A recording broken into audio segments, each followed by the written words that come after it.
Good evening and thanks everyone for coming.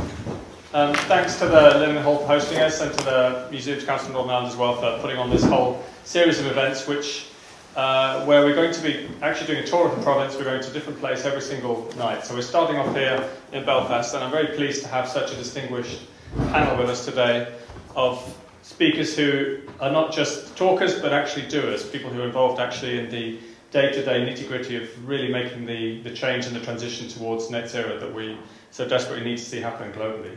Now, I'll just give you a quick overview of the topic from my perspective, and I've been working on this issue for a lot longer probably than any of you, judging by the fact that you all look a lot younger than I am. I started working on climate change back in 2000, so 23 odd years ago, when it first occurred to me that this was the predominant issue facing humankind. More important than any other, perhaps with the single exception of nuclear war, which is actually the topic of a book I'm researching and will be releasing in about a year's time. So, the thing about climate change, of course, is that it involves absolutely everyone. It involves all 8 billion inhabitants of the planet to differing degrees. It involves every single country. It involves so many different issues, and it involves the central facet of our modern civilization, which is the prodigious use of energy and largely fossil fuels which drive that. We all know the ins and outs of climate change. If you look at it from an energetic perspective, the amount of heat which is being retained in the Earth system equals about 3 Hiroshima atomic bombs worth of heat every single second. So if you're exploding 3 atomic bombs in the world's oceans, that's how much heat is now being retained in the Earth system, thanks to the accumulation of greenhouse gases in the atmosphere. When I started working on this, we were still only about 0.5 degrees above pre-industrial temperatures. We crossed the 1 degree line in 2015, and we're perilously close now to crossing the 1.5 degree threshold. 1.5 degrees was agreed in Paris as the limit where the international community committed itself not to pass. And we will probably be pushing past 1.5 degrees within the next 5 years or so. Now, the difference that this makes to the planet and to the planet's inhabitants will be very dramatic. I've already seen in my own work bleached coral reefs in the Maldives, where the islands have now lost up to 80% of the coral cover, which used to be these thriving, rainforests of the ocean, they call it, thriving, colourful ecosystems full of fish and with amazing different diversity of species. And now you get in the water, you put on your snorkeling gear, and all you see is this rubble covered in algae and seaweed. That's climate change. There's not anything else which has driven that dramatic collapse. And coral ecosystems will be the first thing to largely disappear. The difference between 1.5 and 2 degrees, perhaps the most profound one ecologically, is the loss of the vast majority of the world's coral reefs. Another difference is what's happening in the Arctic. We'll probably see the disappearance of all of this Arctic sea ice in summertime, sometime over the next 5 to 10 years. So that's another thing that happens if we cross the 1.5 degree threshold.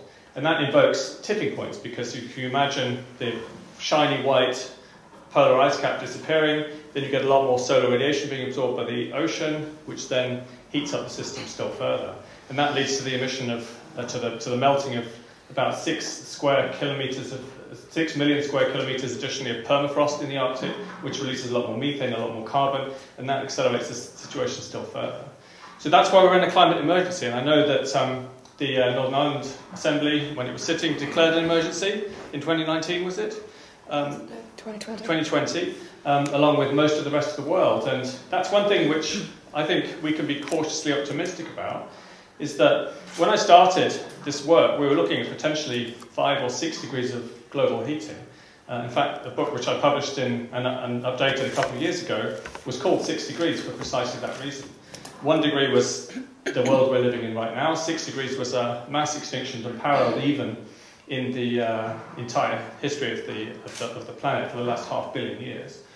And we are now, I think, much less likely to see the very extreme global climate outcomes. We're a lot less likely to see 5 or 6 degrees of global heating, precisely because the politicians around the world, the citizens have mobilised through, you've heard of Extinction Rebellion, Greta, Fridays for Future. People power has made a difference here, and has begun what I believe is a transition towards a clean energy society. The problem is it's not happening fast enough. We are probably at peak oil now in terms of global consumption, according to the IEA. We're probably also seeing peak coal. And the most extreme global warming scenarios require us to carry on increasing coal consumption right through the century. That's very unlikely now to happen because we've got renewable energies, nuclear, other clean energy technology which are now available and becoming more so every single day. So I think we can be optimistic, but we're only at the beginning of a very long journey. So I don't want to present you, as we start off this conversation, with a sense of a sort of apocalyptic pessimism. Actually, I think we can have a kind of apocalyptic optimism. But it's apocalyptic if we don't get the job done, and that's the job that's the focus, I think, of tonight's discussion. I think we could talk about the politics. You're all politicians to different degrees, working with communities here in Belfast and across the province. And I think it's really interesting to anchor this conversation in people's real lives and real experiences. A lot of the time, when I go to these COPs, Kate, you were in COP26, maybe you all were actually in Glasgow. I've been to about 10 or 15 COPs. I've even lost count. I was in Egypt last year as well. And you have this kind of global conference elite, everyone jets in. It's almost like Davos with a climate theme. And you just feel like this is so divorced from people's real lives and from the transition that we all need to be involved in making as citizens. So I'm really delighted to have you all here today. I'm not going to do introductions and biographies because I'd love for you to just to come and talk about yourselves. And that starts in reverse order. So, Kate, if you could come up here and please give us 5 minutes, that'd be amazing.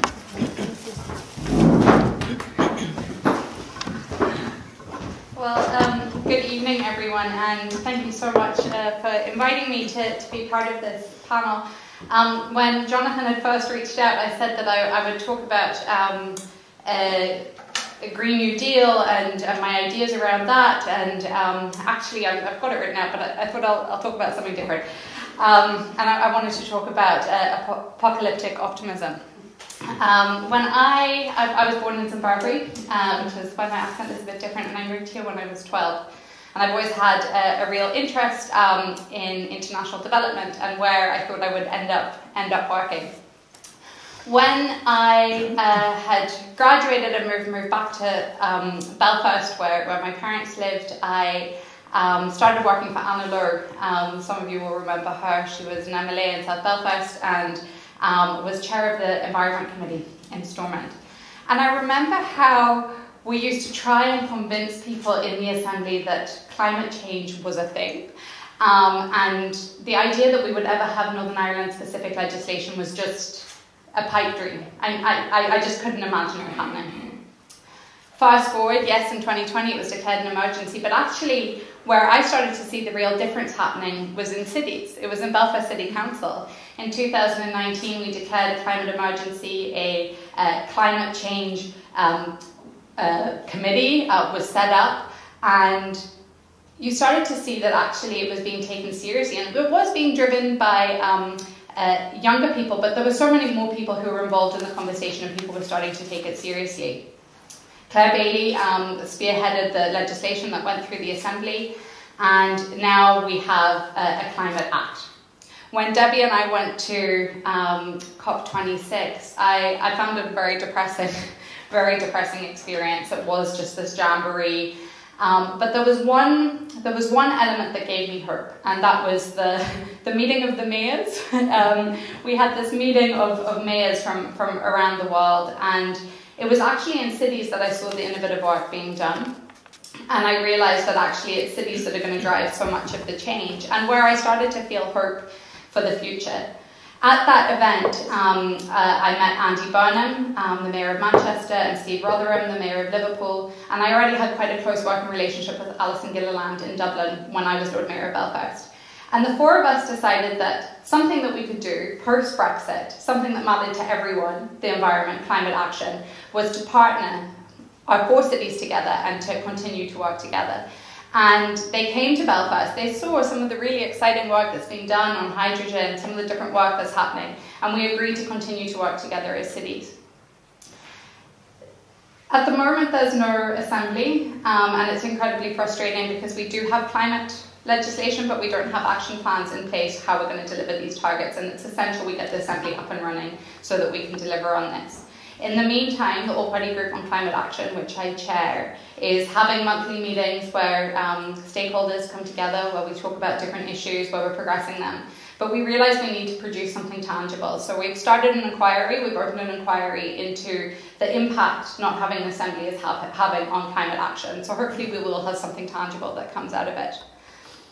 When I look at when I first started in politics, in Anna's office, and the lack of ambition or vision or acceptance that this was not something that we needed to deal with right now, I see that that has changed, and that there is an acceptance that we have to be radical in how we deal with this. People in my own party who wouldn't really have made it a priority, it's the #1 issue.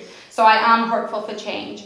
But what motivates me more than anything else is I'm also the migration spokesperson for Alliance, and I spend a lot of time in hotels with asylum seekers who are living in contingency accommodation.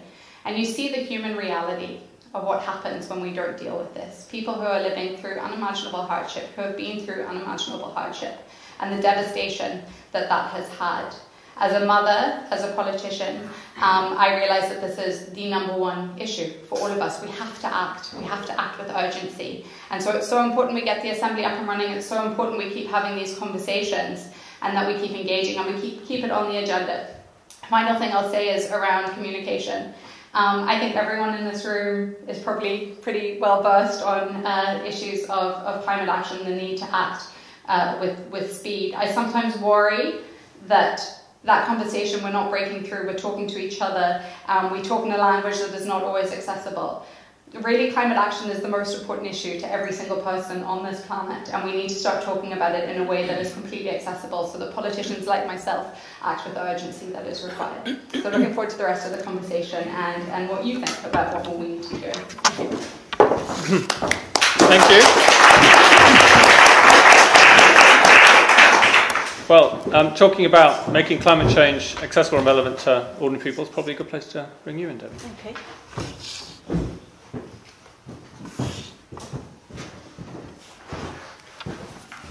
Well, thanks very much. It's really nice to be here tonight, and so thanks very much for the invitation. And Mark very kindly got my age wrong.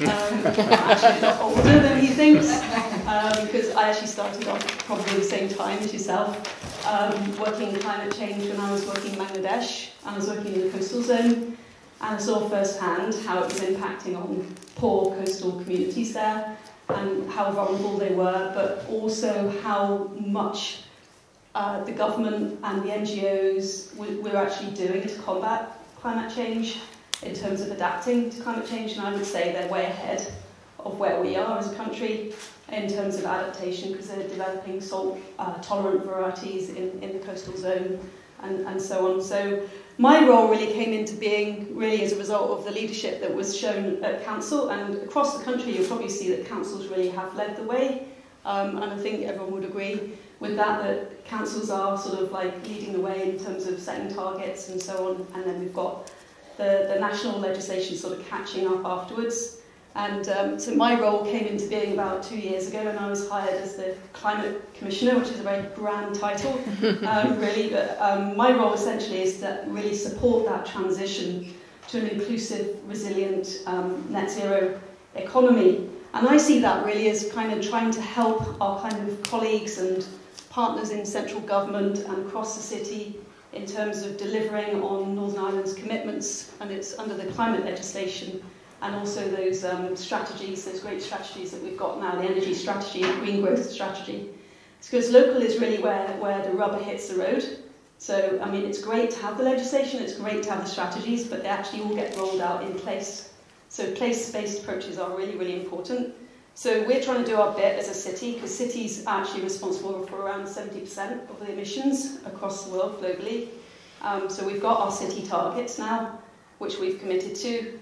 And local authorities are also really, really key in unlocking the kind of environmental, social and economic benefits of the transition as well. And we shouldn't forget the opportunities that are going to come from the transition. And we need to be a bit more positive, I think, about all those opportunities. So when I first came in, I started talking to lots of other cities and other local authorities, and I said, how do you actually do this? And how do you transition a city? And I got all these kind of ideas, and I looked at all these kind of action plans. And what I could see across most of these action plans was that normally you end up with about 130, 140 different actions, and you end up with this really disparate approach to climate action, and you actually don't get very far. It's because you're just sort of incrementally moving along 150 different fronts. So what we're trying to do in Belfast City Council is kind of focus on the really strategic, transformational kind of investments that are going to do that heavy lifting and help us along with that transition. So it's kind of 4 key moves as I see it in Belfast. So the first thing is we've got to kind of bring down our emissions. And for Belfast that means buildings and transport, because that's where most of our emissions are coming from. And so, we're way too reliant on fossil fuels for our energy supply. We're spending over 230 million every year just like heating the sky, essentially. And we've got to make our buildings way more energy efficient. So that's why we're trying to develop a local area energy plan for the city over the next year that will come up with a coordinated series of investments which will show us the most cost-effective way to kind of decarbonise across the energy systems, that's building, transport, industry, etc.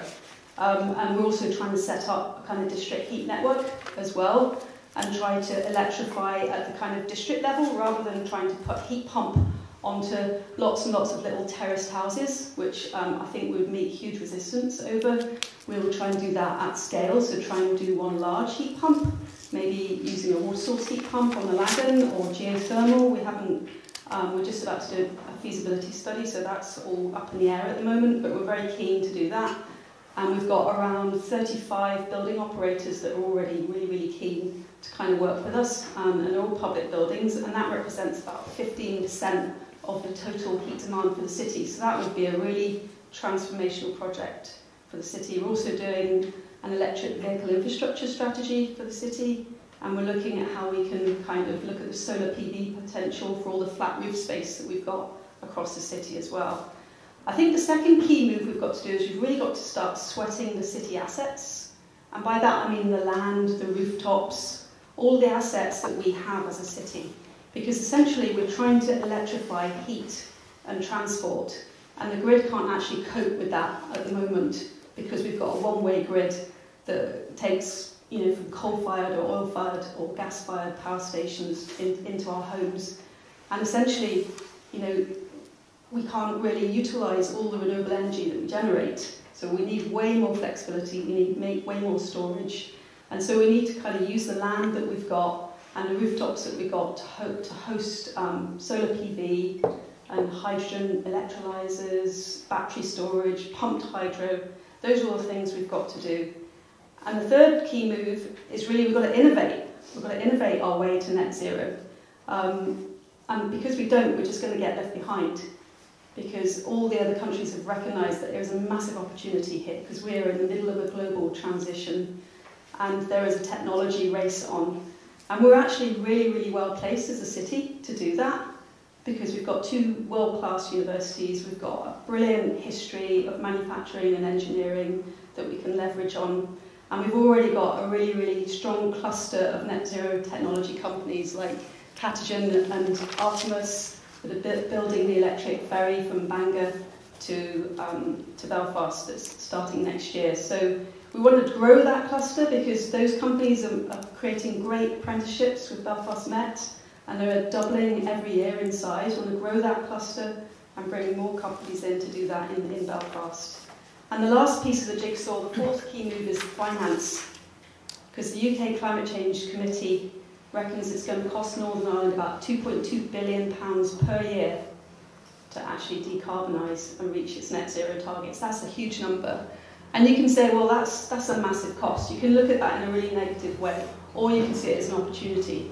It's a massive investment opportunity, and I know the investment community, that's the way they see it, and they're really, really keen to invest. So we need to unlock that opportunity and de-risk that. So we're having discussions with representatives from the finance community at the moment on there. So I feel really positive about the opportunity from the transition.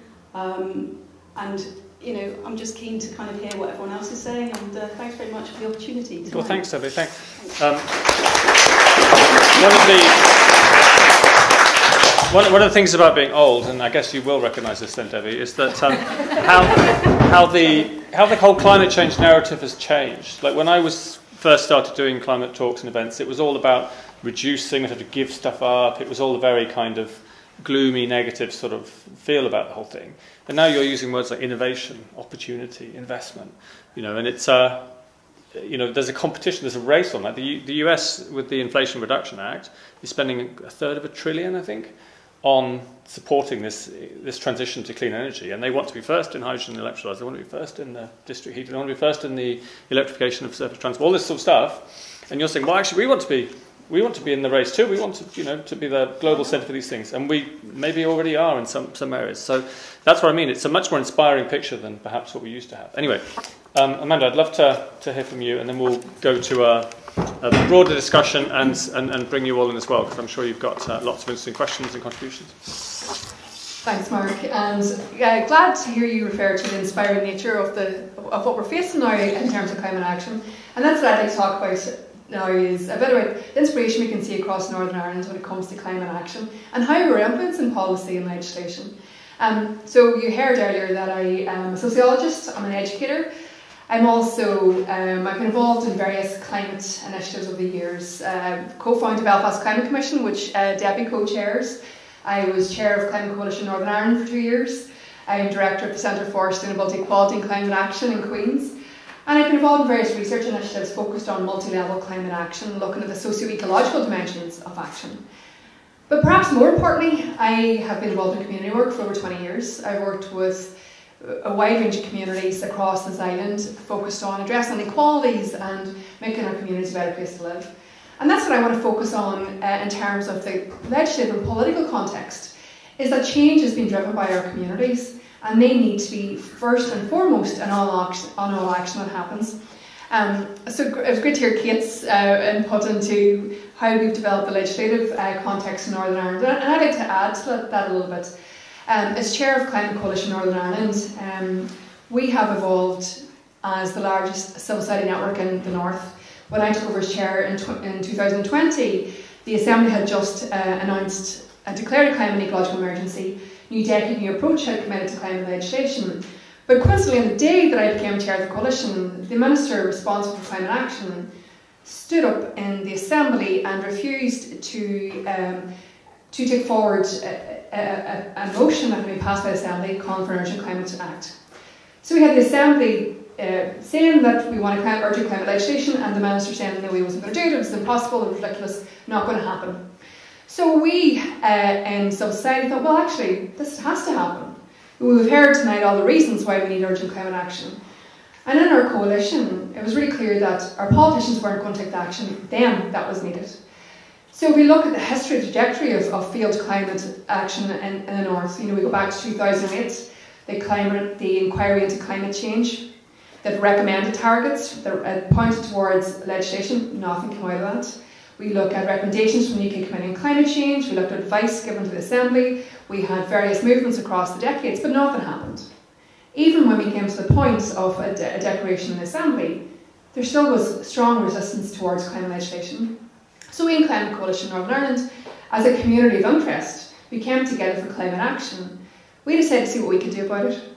So those of you who are unfamiliar with the coalition, we are a large organisation that includes environmental NGOs, community groups, students, academics, farmers, businesses, and other groups. And collectively our member organisations represent about 400,000 people across Northern Ireland. And so we began to drive forward a movement for climate legislation. And in doing so, we began to talk to independent legal experts to say, can we put forward climate legislation in the absence of political leadership? And the independent legal experts said, yeah, we can.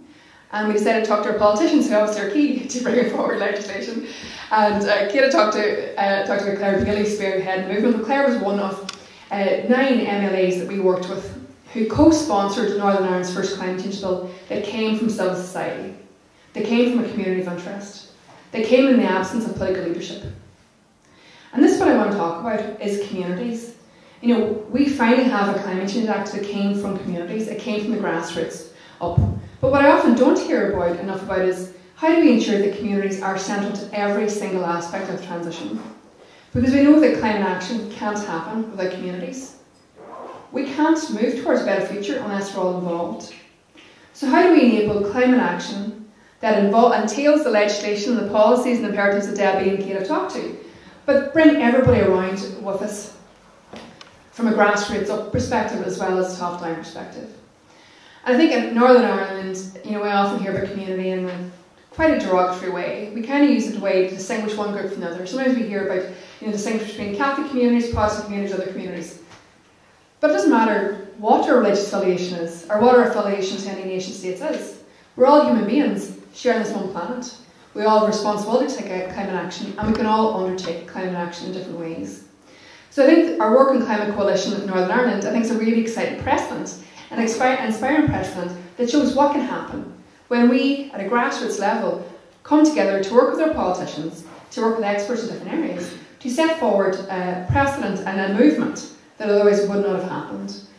And we can see other examples of our communities are leading the way, whether it's growing food production, whether it's community energy schemes. We're seeing evolutions towards eco-villages across the island. This is where action needs to happen. And we also have to ensure that our communities are brought with us and the policy and legislative framework. Often policy is decided by politicians and civil servants, and communities are often left behind. And Debbie, I thought it was really interesting you were talking about some of the resistance we might face in terms of individual heat pumps and individual retrofits. You know, I think that if we take a different perspective and we start with communities first, we get communities to buy in, that's going to overcome resistance. That's what's going to help people buy in to the transition that's necessary. So that was some of my opening thoughts about communities have to be central to action. In Northern Ireland, we have a chance to overcome contentious politics around community. We can co-create new communities for a better future and move towards a more peaceful, healthier society for all of us. Thanks.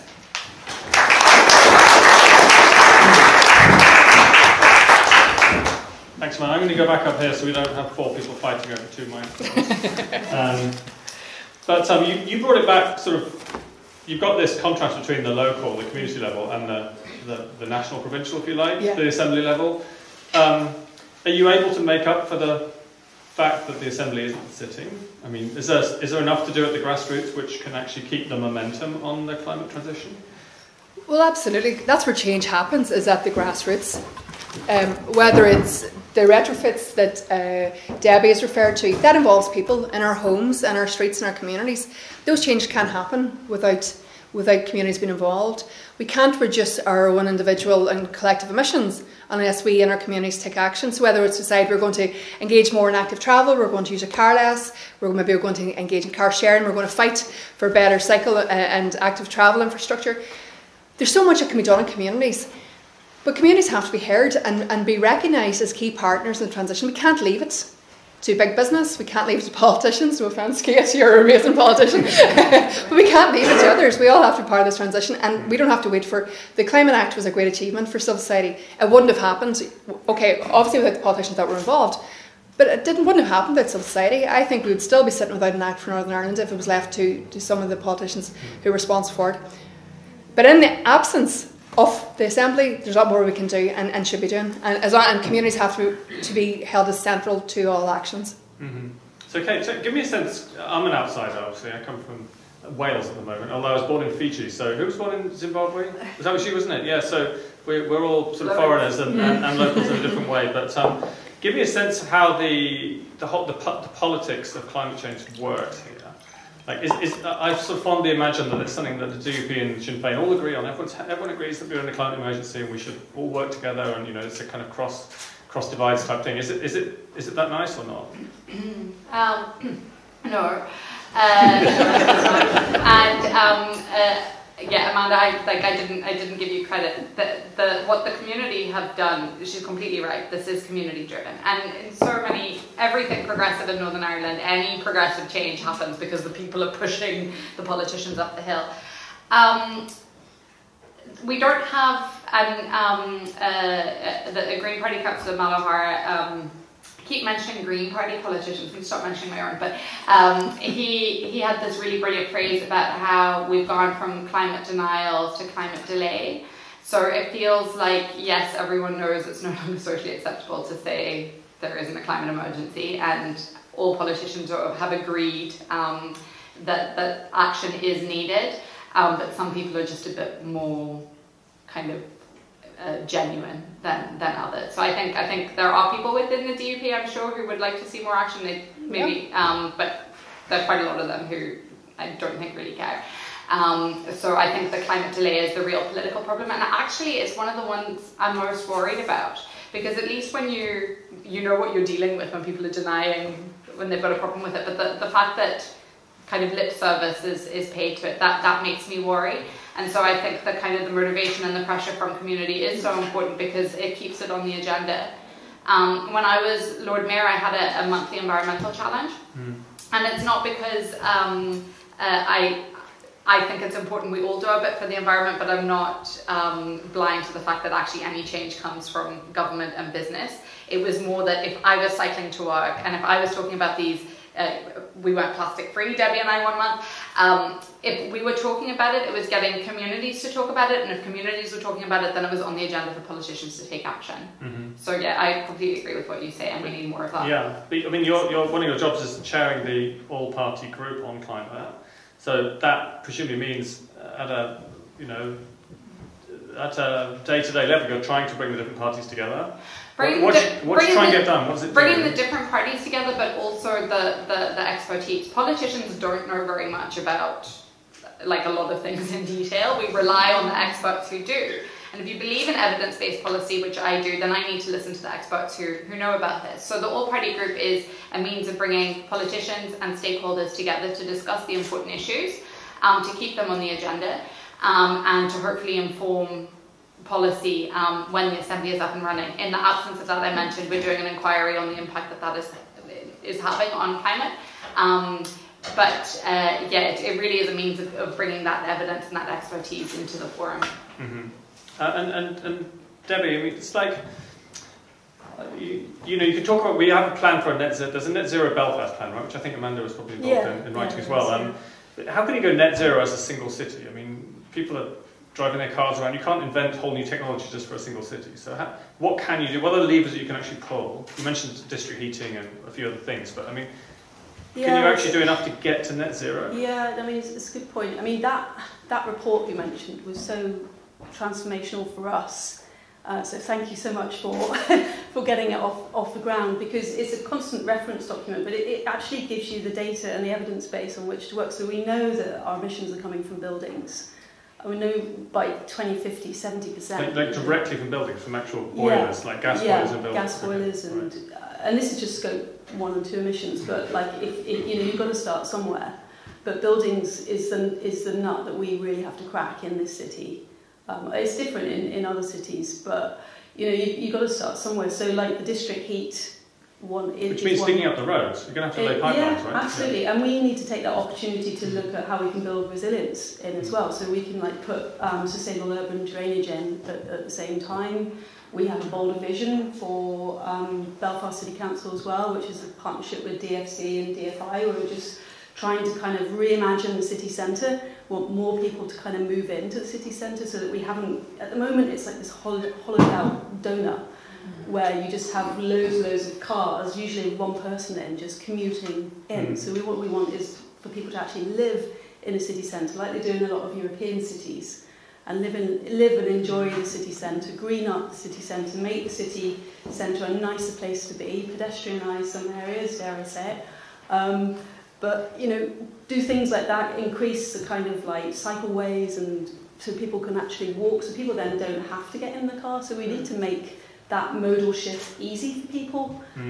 So we have to kind of bring people along with us. So, but everything council does has to be done in partnership with central government and communities, because actually councils in Northern Ireland don't have very much power. So we're not the transport authority, we're not the housing authority, as we might be if we were an English council. So everything is done in collaboration with central government and communities. So that does sort of require additional resources to kind of work at that level, and it's been quite challenging. I'll give you an example. Like when you look at all the funding that's available for electric vehicle infrastructure, it's made available from Westminster. It's designed for English councils because they are the transport authority, so it's all channeled through councils. Whereas, so when it comes to Northern Ireland, it has to be channeled through a council, but it then has to be a partnership with DFI as well. So because we don't own the pavements and we don't own the lampposts, so there's an extra layer of complexity because of being simply because of the way things are kind of structured. Can you make sure it's integrated? As an electric vehicle owner, one of my real gripes is the lack of integration in the system. You have to have a different app, and your swipe card doesn't work, and the little light goes red, and you've got to phone a helpline when no one answers, and it's just in the middle of the night when it's raining. You know, it's not being made easy. No, it's not. The electric vehicle revolution. Yeah, so there's probably whoever's in authority. And that's the issue, because that's DFI that kind of putting all that together, and they are doing their best, and there is an EV task force, and they are kind of looking at it, but we are going way too slowly. Even across the whole of the UK, it's just moving, and the Republic, it's just moving too slowly, and it's putting people off buying electric vehicles. But I mean, hydrogen is the other one. So for heavy goods vehicles and trucks and buses, hydrogen is an option. So that's one of the great things that came out of that visit to Glasgow, and the statement of intent that was signed with 4 mayors, is that we've got now a really close working relationship with Liverpool. So we're trying to look at that interoperability so that we don't make the same mistakes. So that if we have a hydrogen refuelling station in Belfast, it looks the same as what it does in Liverpool. So that when trucks get off and they refuel, because you have more range with hydrogen fuel cell, you could refuel at that one place down in the harbour, and you could get anywhere in Northern Ireland in your truck and back again. So just those sorts of things can be quite transformational. And maybe as well. Ferries. I came up on the ferry from Liverpool, and that stinking heavy fuel oil really is quite. I mean, it's pretty polluting stuff, isn't it? So, and we're a long way, as far as I know, from any kind of clean alternative for shipping. So we were at the Maritime Awards in Liverpool, and with Ian Percy, who heads up Artemis here, and. What's Artemis? Artemis is they're developing an electric ferry and workboats to go out to the wind farms, and it comes up onto like this kind of really neat kind of hydrofoil, it's called. So it actually kind of it's developed from sailing technology, and it goes through the water really fast. There's no wake basically, and there's no resistance, and it's 85% more efficient, and it's electric, so it's totally net zero. And these are sort of being shipped all around the world. And we were in Liverpool, and we heard that Liverpool had just bought a load of diesel ferries for their Mersey on the Maritime, so he was a bit cross, and so we were trying to look into that when we got back. But that's why we're trying to kind of promote those types of companies that are doing this sort of groundbreaking work in Belfast, because we want Liverpool to buy those boats, we want Glasgow to buy those boats. Can we have some in the Maldives as well? I mean, I work there. Why not? I know it sounds like a lovely job, but actually it's a hellish place to have to go all the time, because it's really hot in the Maldives, I'm talking about here. And you go between all the islands on these motorboats, which are these horrible diesel things that roar through the water and burn about 1 litre a minute. So it sounds ideal. So I think there's going to be a huge market. All the small island states are going to want these. So if you can, get that market. Yeah. I'm buying shares. Go ahead. It's something to be proud of. I think so often in Northern Ireland we're so kind of despondent and down on ourselves in terms. People are very self-deprecating here, which can be really lovely, but is not ideal when you're trying to improve kind of opinion of yourself and self-confidence. And there is really exciting work that's happening. What Ian's doing. They're really amazing businesses, so we'll definitely hook you up with them, but also it's something that we should be promoting more as well and encouraging. What about because you go back to the communities thing, I know you worked a lot on just transition. I happen to think, I'm living in Wales at the moment, I happen to think the coal miners were not well treated. And how can we make sure that communities who are losing out in the clean energy transition can be part of the journey and can be, the issue of justice can be front and centre? Yeah, that's a great point, well, terrible point actually in a lot of ways. when we think about what communities have been facing. So we think about Wales and the experience of coal miners. We think about here in the island, communities in the Midlands who have been worked in peat and producing peat, and these peat farms have been closed down, and there has been traditional plans developed, but these have been developed without communities. These have been developed often with politicians, with some self-servants, maybe some engagement with who they determine as key stakeholders, but there's often not enough actual attention to speaking to people on the ground. What are your issues? What are your fears? What are your concerns? What do you want to see happen in your area?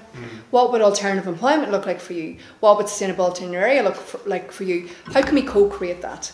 And that's where we need to begin, is in communities, listening to communities, talking with communities, building plans with communities, with the commitment to just transition principles, which includes the commitment to leaving nobody behind. And we have particular issues here in Northern Ireland if you look at the high levels of deprivation across the region. And we also know in a publication that the Belfast City Council has put out that around 27% of houses, most at risk of flooding in the north, are in deprived areas.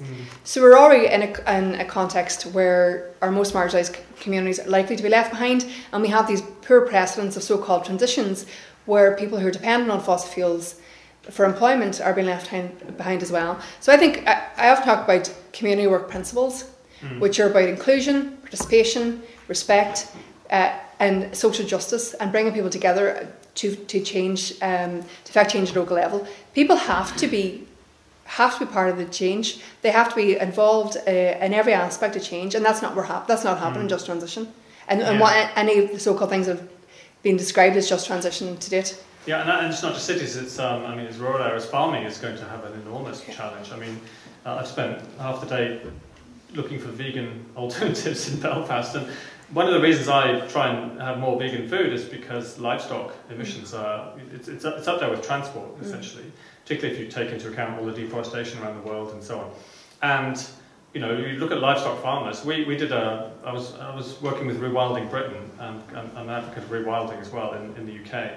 And we drew this big zone on the map of central Wales, that this is going to be our rewilding focus, we're going to get money in, and there was a revolt.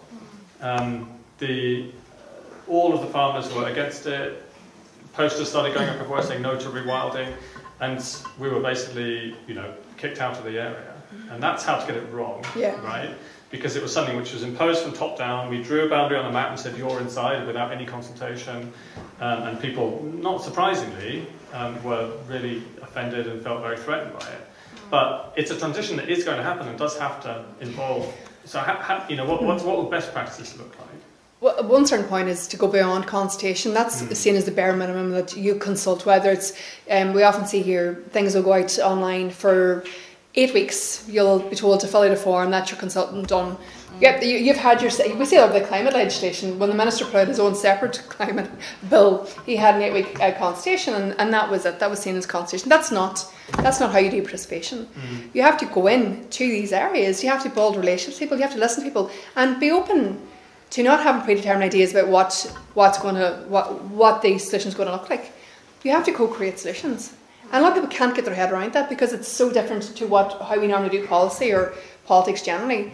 We were so used to electing people and then they'll make decisions on our behalf. We have to move away from that. We have to have genuinely participative democracy, and those practices have to be employed at a local level to affect change from the grassroots up. And it has to be reflected in policy and legislation as well. That commitment to change and to actually creating space for people to participate and co-create solutions. Well, I wish we'd had you involved. Coming up with that project. Now it's coming up to 7 o'clock, and I'd love to involve everyone here in the discussion. So we don't have a microphone, but we don't probably need one. It's a fairly small room, so feel free just to raise your voice. Anyone got a question or contribution of any sort? Yeah, gentleman there. Right. What if local communities just say no? People just say no. They want to do this. They keep wanting to drive their cars. Well, and does that happen? I mean, is that something you've come across in reality? No, I haven't come across that. And I think that if you actually take this time to speak to people.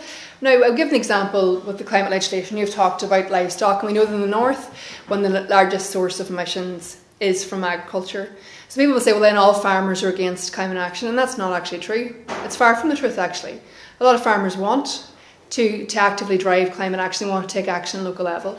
And we found with the Climate Coalition and through subsequent research and projects I've been involved in since, when we create a space to talk to people, we can find out what works in your area, what can work better for you. So one example might be we're seeing some farmers come together to set up a cooperative to co-create local energy to reduce their emissions, to reduce their dependency on imported fuels. So we can't have one size fit all approach. No, but it'd be great to say, oh, we'll go into community and say, a rural community, and say, well, you have to shut down all your production, you have to stop using your tractors, we want to see bicycles, we want to see all of that. That's not going to work. We have to talk to people about what works for them and engage and prepare to engage long term. If people are saying no, why are they saying no? How can we make things more accessible to people, find out what the issues are, and how can we support them to find solutions that are acceptable to them? So I haven't seen, sorry. Thank you, that answers the question, yes please.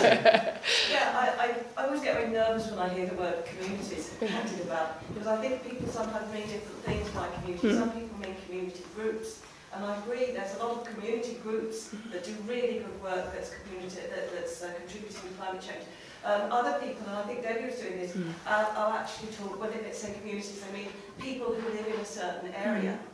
And there's a difference between that, and I think there is a point about how you talk to people who don't normally come to community, aren't part of community groups, they don't come to community meetings, and yes, they are resistant to change. And I think that's the difference between, if you're a campaigner, you're probably working with people who really want to go with the flow. And if you're working for the council or if you're working in the assembly, you're very aware of the people who come and shout at you because it's harder for them to use their cars or they don't want a heat pump or whatever. How you actually get down to communicating on a long-term basis with people who don't want to change, I think is really difficult. You almost need sort of a climate advocate in every street or something like that. And on that point, Belfast City Council doesn't have a network of community forums, general community forums, or any sort of place where people can go to make their views known. They have to go to their councillor. They don't have area forums or anything like that. So if you actually want to have a consultation system within Belfast City Council, and that's on an ongoing long-term basis, then that's an example of what you could do. Otherwise, I think a lot of people's experience at Belfast City Council is having things done to them, and equally the same with the services run by the Assembly. And if people are used to having things done to them, then they're not going to be particularly keen on changing their behaviour. I think it's one for you, Debbie. I mean, how do you, other than working at the council, how do you make sure that Belfast is with you as climate commissioner? No, it's really important. I think you made some really valid points there. Just in terms of, there is a community planning partnership across the council, and there's 4 boards. I co-chair one of the boards, the Resilience and Sustainability Board, and on the board we have the East Area Partnership and the West Area Partnership. So the area partnerships are kind of part of the community planning partnership, but it doesn't. Yeah, you're right. It doesn't sort of go down into sort of a more kind of grassroots level outreach. Certainly not from on the climate front anyway, because we're a team of like 6 at the moment, so we're not like the planning department where you have like hundreds of people. That's another issue. But so it is an issue of capacity for our team anyway to kind of create that sort of outreach. That's why we kind of rely on the area partnerships and the voluntary sector panel are also represented on our board as well. In fact, they're represented on all the boards. I mean, this actually means that because, like, no one reads leaflets, people don't want to go to meetings. Like, how do you actually get people engaged in a meaningful way? I mean, it's not easy, is it? I wouldn't go to this meeting if I didn't have to. It's the same thing. Just like You're right. I mean, the kids are screaming. It's just a lot to do, isn't it? It is. It's a lot to ask. Judging everyone here. It's a lot to ask. So people want to give up their time, and then people don't want to be lectured either. And I think a lot of people do feel really lectured on the climate front, because the kind of the visible side of it is the activism side, and people do feel that they're being chastised all the time. That's why I kind of think it's I kind of prefer to kind of focus on the opportunity and the job creation that can go along with that, and how we can take communities forward through, you know, a series of benefits and that kind of growth that you get when you create all that kind of those opportunities and that innovation and all the R&D that could be coming our way. And yeah, because I mean, like when people object, there's even conspiracy theories, aren't there, about the 15-minute cities or something. There was even some. This is the thing in Oxford. I don't even know what the conspiracy theory is, but apparently the global Illuminati is coming to take your car away, presumably. So this is what happens when people are triggered in a way.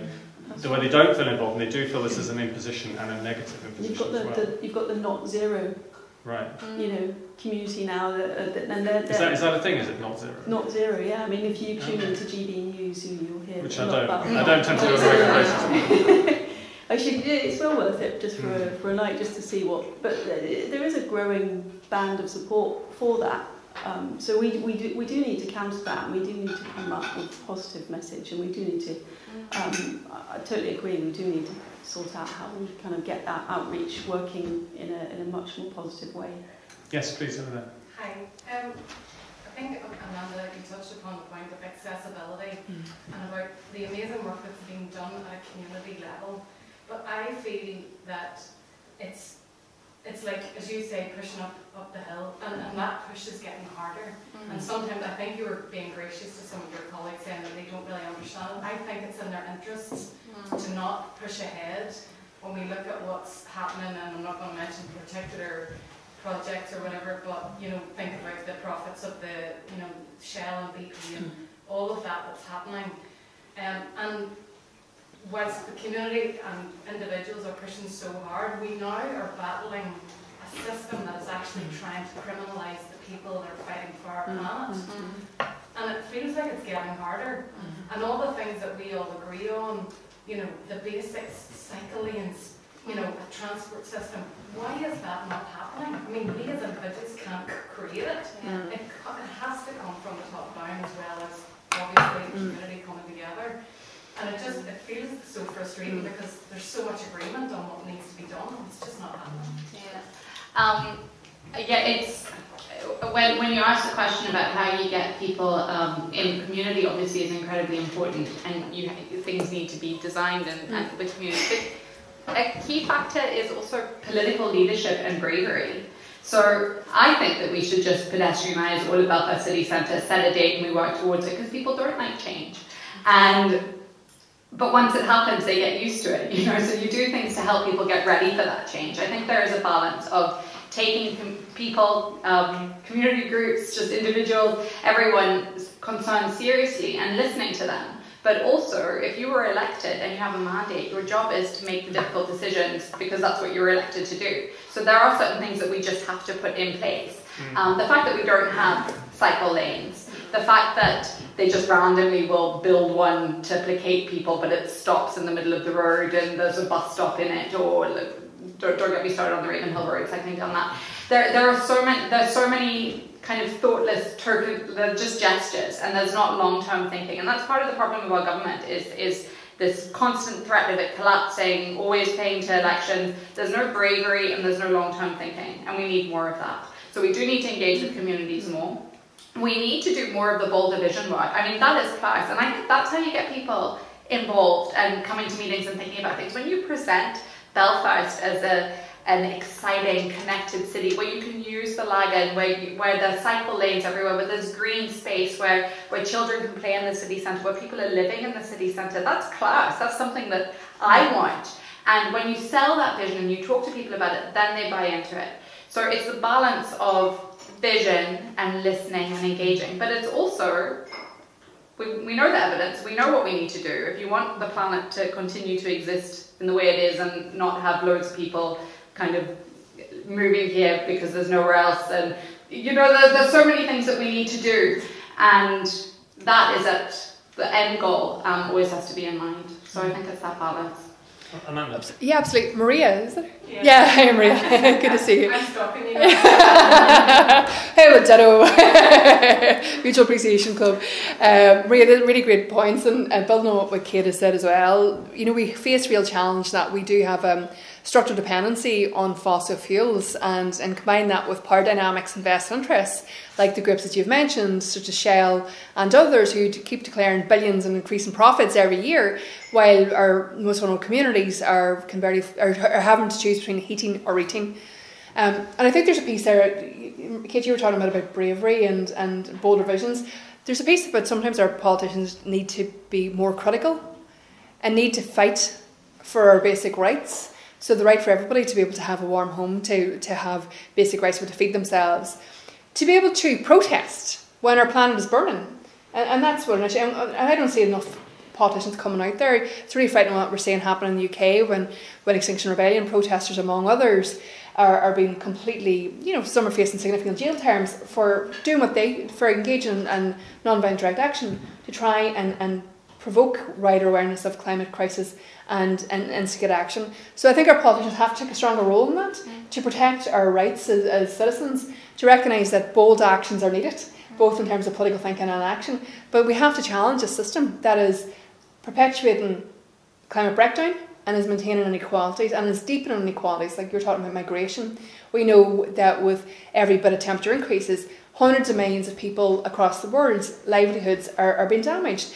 Research by the Intergovernmental Panel on Climate Change highlights that if we can limit temperature increases to 1.5 degrees Celsius as opposed to 2 degrees, we can prevent hundreds of millions of people falling deeper into poverty and experience social disadvantage. Hundreds of millions of people's lives can be improved by climate action.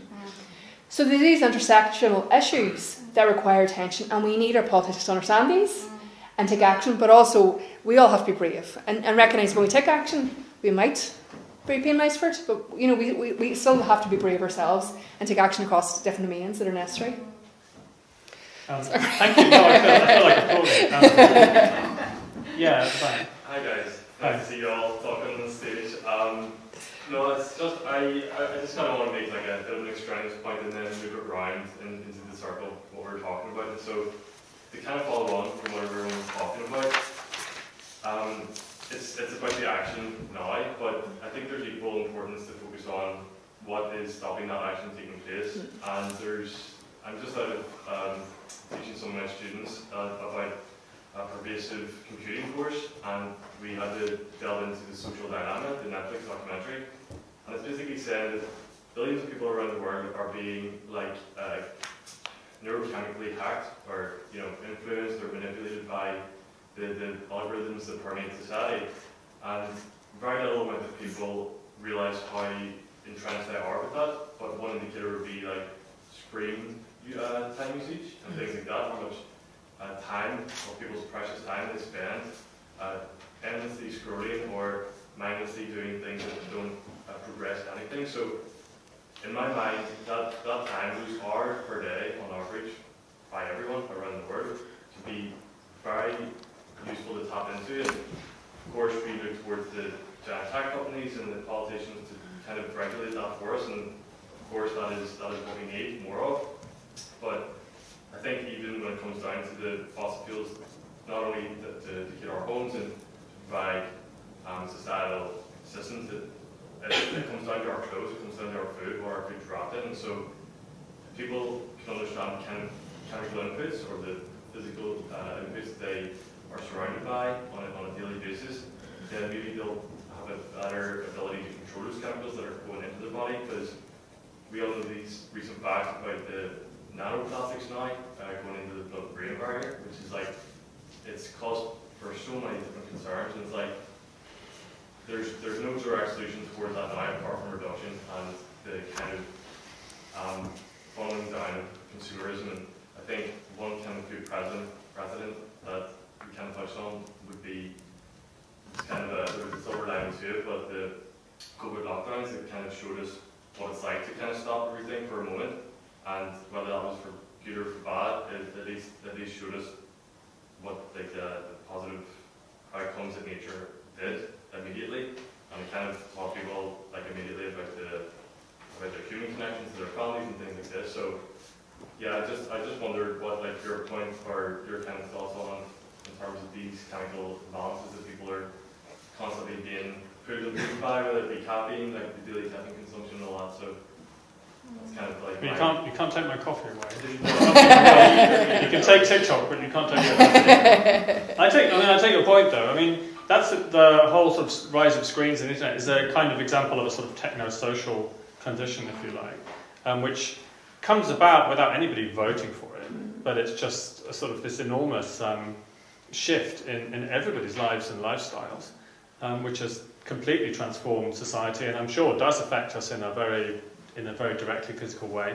There's a lot of evidence now of teen depression, suicides, things like that, which seems to correlate quite strongly with the invention of the smartphone, basically, and the targeting of these algorithms to particularly young audiences. So, you want to say something? I just want to tell you really quickly about Luddite clubs. Have you heard about this in schools?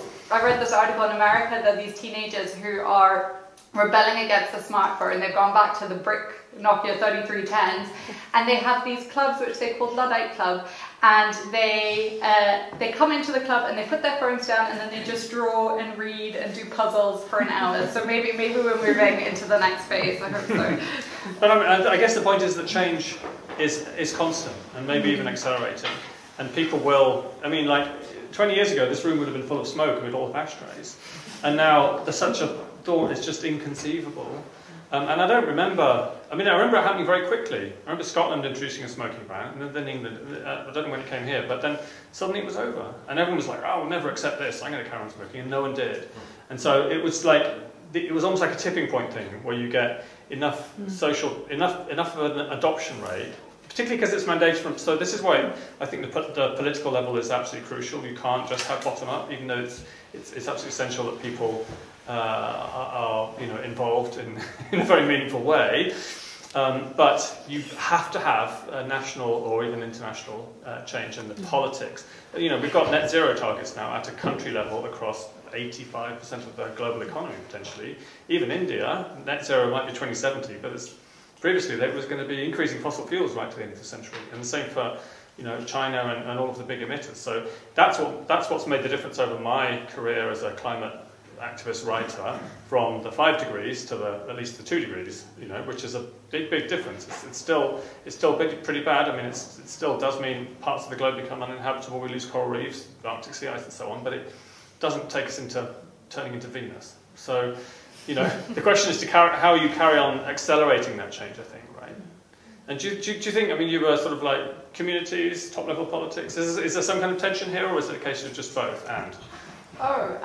No. I mean, I think the example of real success was community and politicians coming together to deliver that legislation. So no, I think they go hand in hand, and we need that. We actually need a little bit of tension to get us to keep. Yeah, but you're not missing in action at the moment. That's not your fault personally in any way. But it's not my fault. How can that? No, I mean, we need to reform. We need to reform the institutions. You can't keep having this. So fingers crossed there's a little bit of hope on the horizon, and we do get back up sooner than later. The Assembly has been down as many times as it's been up, and I suppose back to the cities. And it's a thing next door in COP26. We're used to acting in the absence of the Assembly and other people carrying the weight. So we will keep doing the kind of action that's needed, but hopefully we'll change that so that the Assembly can play its full part. Yeah, I mean, that used to be the case during the Trump administration, that the mayors all got together in all the different cities and said, right, in the absence of any federal climate action, we will at least try and do things at the state level, at the city level, at the community level. And then I suppose all of that action was then in place that when you did have a democratic president, things could move much more rapidly and with a much higher degree of political support. So I guess they do absolutely essentially depend on each other. Any other? We need to wrap up fairly soon, gentlemen there. Can I just say that I think personal and public awareness of the problem is very important. You mentioned there earlier 150 different organisations, but our population is roughly 2 million. If you can get 2 million people nudging the thing along, we will achieve far more than organisations can do. And people tend to think, oh, such and such an organisation is looking after this, and I'll not do anything. You have to start from the bottom, and individuals, and possibly as education, bring them up through it, is the thing the whole way. But personal awareness, I think, is the thing. Can also say the agricultural community. Agricultural people have been aware for a long time that the thing has been going wrong. Absolutely. But it has been driven by money, and money coming from the department.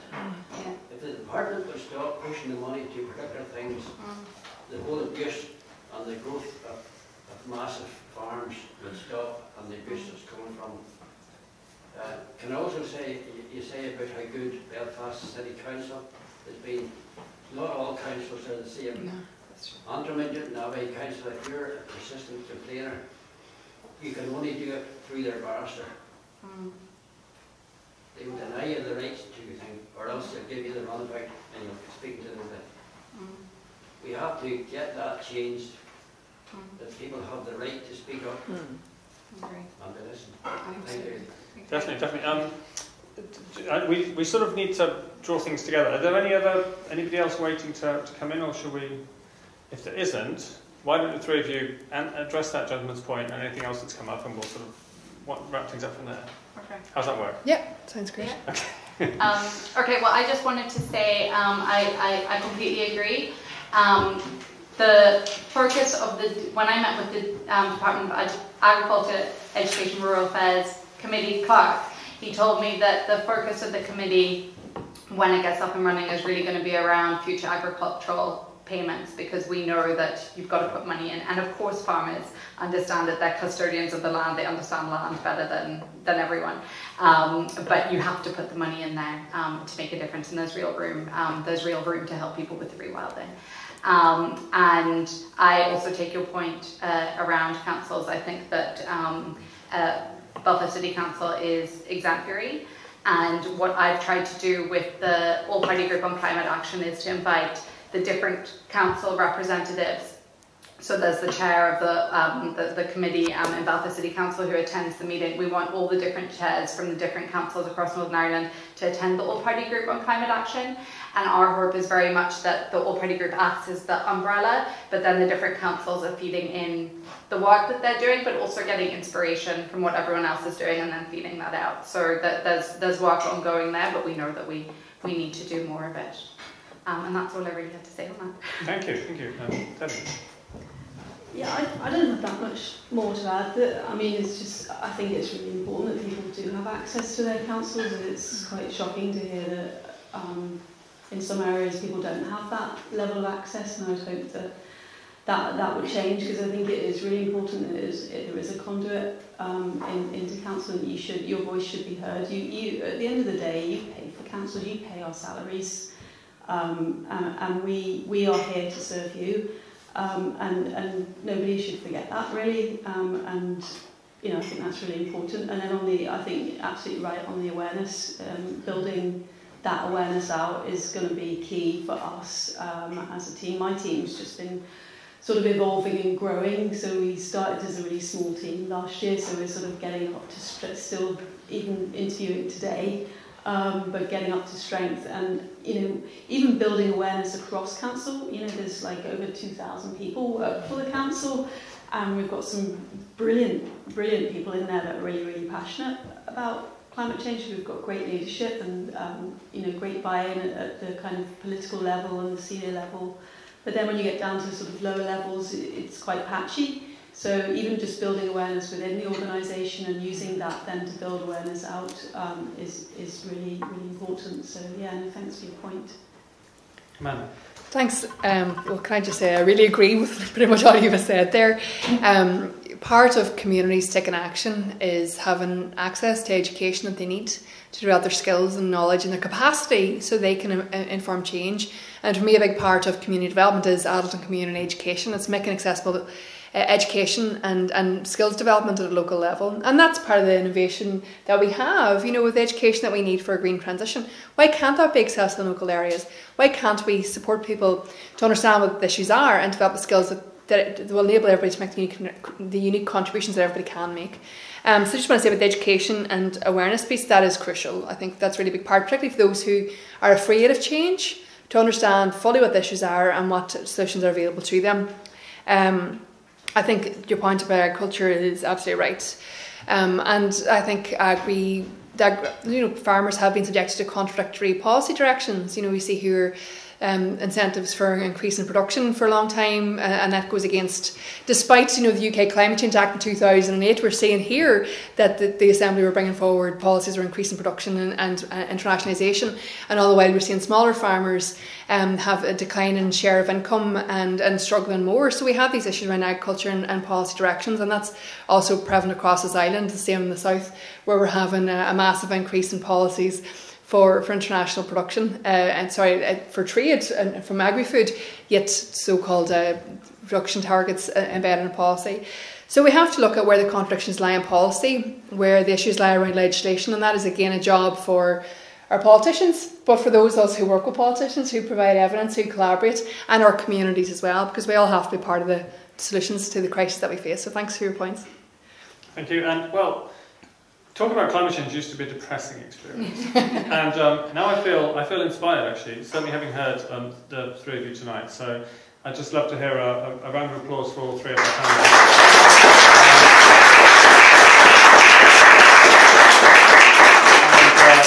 Thanks once again to the Linen Hall and also to the museums, the Northern Ireland Museums Council, for putting together this series. And well, let's go home and make the change.